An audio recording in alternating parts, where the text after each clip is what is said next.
Hello అండి, నమస్తే. Welcome back to our channel. అందరూ ఎలా ఉన్నారు? బాగున్నారా? నేను కూడా చాలా బాగున్నాను. మీరందరూ ఎలా ఉన్నారనేది కామెంట్ చేసి చెప్పడం మాత్రం మర్చిపోవద్దు.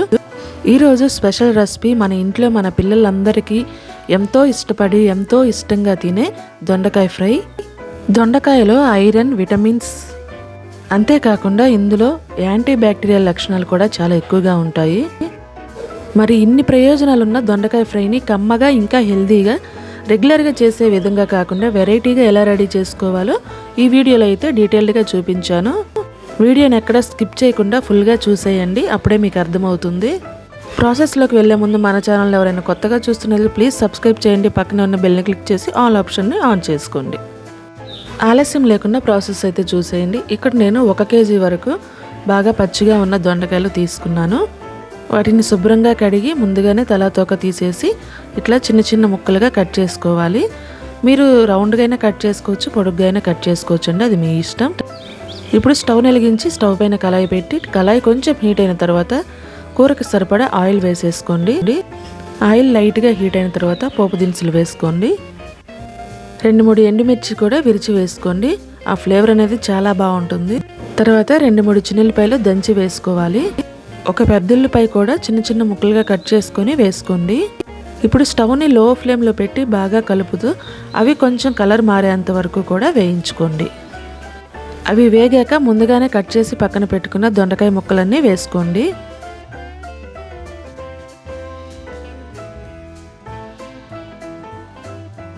తర్వాత అందులో కొంచెం పసుపు కూడా వేసుకోండి.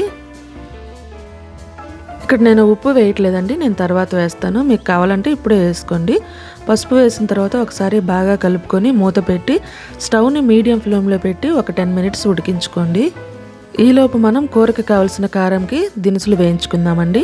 ఇంకొక వైపు స్టవ్ వెలిగించుకొని కడాయి పెట్టుకొని 1 స్పూన్ ధనియాలు, 1/2 స్పూన్ జీలకర్ర, సారీ అండి నేనే పట్టుకొని నేనే కూర చేయడం వల్ల వీడియో అనేది షేక్ అవుతుంది. 1 స్పూన్ వరకు నువ్వులు కూడా వేసుకొని స్టవ్ని లో ఫ్లేమ్లో ఉంచి ఒక 2 seconds పాటు వేయించుకోండి. అవి లైట్గా వేగిన తర్వాత 1 స్పూన్ శనగపప్పు వేసుకోండి. తర్వాత 1 స్పూన్ వరకు గుమ్మడి గింజలు కూడా వేసుకొని స్టవ్ని లో ఫ్లేమ్లో ఉంచి అవి పూర్తిగా వేగేంత వరకు వేయించుకోండి. చూడండి, ఇలా కొంచెం కలర్ మారితే సరిపోతుందండి. ఇప్పుడు వాటిని పక్కకు తీసి చల్లార్చుకోండి. ఈ లోపల ఒకసారి మనం కూరని చెక్ చేసుకుందామండి. మూత తీసి చూడండి, మనకి ముక్క అనేది కొంచెం మగ్గిపోయింది.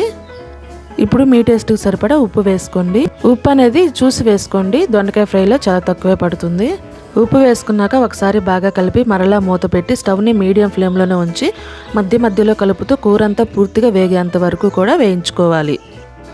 ఇప్పుడు ఒకసారి మరలా చెక్ చేసుకుందామండి. కూరని అడుగు అంటకుండా మధ్య మధ్యలో మీరు కలుపుతూనే ఉండాలి. చూడండి, కూర అయితే మనకు ఆల్మోస్ట్ ఉడికిపోయినట్లే. ఇప్పుడు స్టవ్ని లో ఫ్లేమ్లోకి పెట్టుకోండి.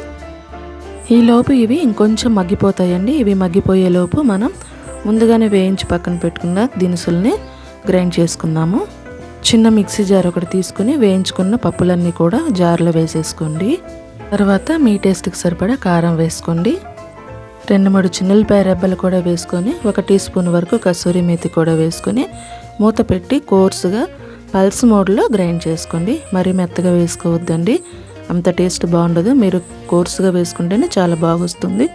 నేను గ్రైండ్ చేసుకుని వచ్చాను చూడండి, ఇలా వేసుకుంటే సరిపోతుందండి మిక్సీ.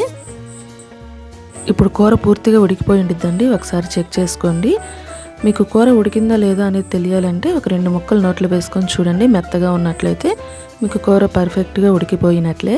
ఉడికిన కూరలో ముందుగానే గ్రైండ్ చేసి పక్కన పెట్టుకున్న కారం పొడిని వేసుకొని స్టవ్ని లో ఫ్లేమ్లోనే ఉంచుకొని ఒక 2 నిమిషాల పాటు కలుపుకోండి.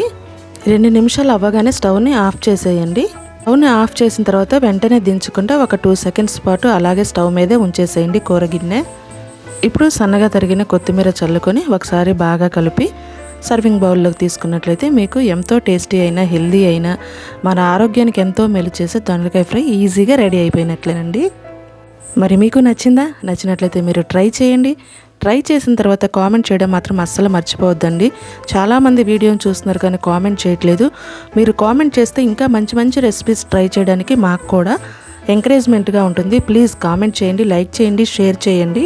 ఇలాంటిదే మన ఛానల్లో ఉడికించకుండా చేసిన క్యాబేజ్ ఫ్రై కూడా ఉంది, ఒకసారి చెక్అవుట్ చేయండి. Thank you for watching.